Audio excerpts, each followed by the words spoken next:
வணக்கம் ஸ்டூடெண்ட்ஸ். இப்போ இந்த வீடியோ நம்ம பார்க்க போகிறது எக்ஸசைஸ் 8.2 அதில் இருக்கக்கூடிய தேர்ட் சம் தான் பார்க்க போகிறோம். பாருங்கள், if the mean and coefficient of variance. So மீன்ன்றது x bar, coefficient of variance of data are. So இது எக்ஸ் பார், இது சிவி.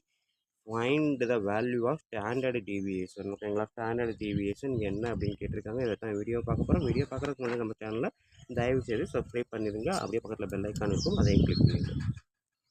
இப்போ நம்ம பார்க்க போகிறது தேர்டு சம்மில் பாருங்கள் என்னென்ன கொடுத்துருக்காங்கன்ட்டு.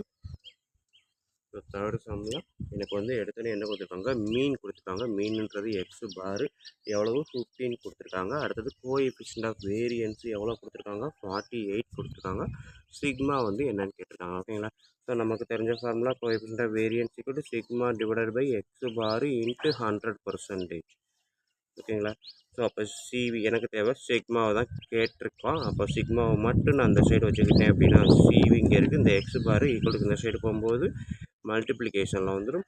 இந்த 100% இந்த சைடு வரும்போது டிவிஷனில் வந்துடும். ஓகேங்களா, ஸோ இப்போ பாருங்கள், சிவி எவ்வளோ இருக்குது, 48.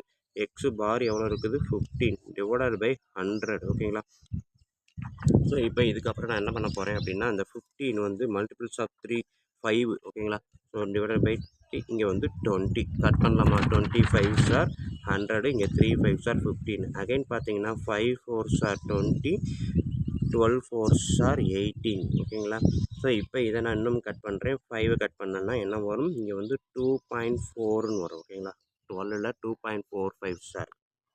ஸோ இப்போ 3 × 2.4 மல்டிபிள் பண்ணுங்கள், என்ன வரும், 3 4 sir 12, again 1 2 3 sir 6 + 1 7. So sigma வந்து எனக்கு என்ன கிடைக்குது, 7.2 அப்படின்ற ஆன்சராக கிடைக்குது. ஓகேங்களா, இந்த 12.2.4 3 மல்டிபிள் பண்ணால் எனக்கு ஆன்சர் 7.2 அப்படின்றது கிடைக்குது. ஓகேங்களா ஸ்டூடெண்ட், ஸோ இதுதான் நம்மளுக்கு இருக்கக்கூடிய தேர்டு சம். ஓகேங்களா, இந்த வீடியோ கண்டிப்பாக ஈஸியாக புரிஞ்சிருக்கும்னு நினைக்கிறேன். புரிஞ்சிருந்தது அப்படின்னா கண்டிப்பாக லைக் பண்ணுங்கள், கமெண்ட் பண்ணுங்கள். அதோட இல்லாமல் உங்கள் நண்பர்களுக்கு ஷேர் பண்ணுங்கள். நன்றி. அடுத்த சம்மில் மீட் பண்ணுவோம்.